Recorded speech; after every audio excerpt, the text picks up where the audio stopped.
যে অমুককে দেখলাম, তমুককে দেখলাম, তমুককে দেখলাম, এবার অমুককে দেখুন।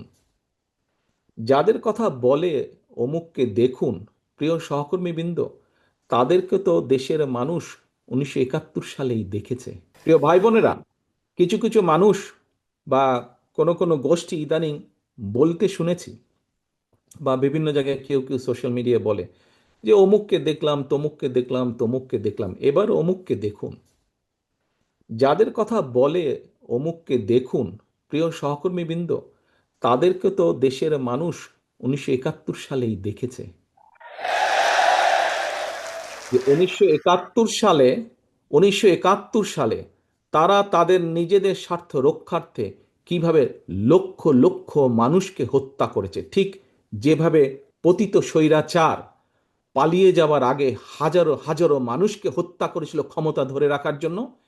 এই যাদেরকে কেউ কেউ বলে যে একবার দেখুন না এদেরকে, তাদেরকে দেশের মানুষ 71 সালেই দেখেছে নিজেদের রাজনৈতিক স্বার্থ রক্ষার্থে লক্ষ লক্ষ মানুষকে শুধু হত্যাই করেনি, তাদের সহকর্মীরা কিভাবে মা বোনদের ইজ্জত পর্যন্ত লুট করেছিল। এই কথাটি আমাদেরকে মনে রাখতে হবে। এখন প্রিয় ভাই বোনেরা, কথা অনেক হয়েছে, কথা অনেক হয়েছে। আমাদের লক্ষ্য একটাই, আমাদের উদ্দেশ্য একটাই, কি? দেশকে আমাদের গড়তে হবে। এই দেশকে শহীদ জিয়া গড়েছেন।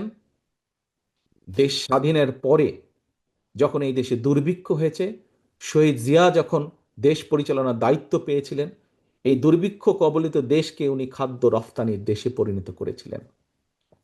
ঠিক একইভাবে পরবর্তীতে 90 স্বৈরাচারের পরে এই দেশকে আবারও দেশনেত্রী খালেদা জিয়া গড়েছিলেন।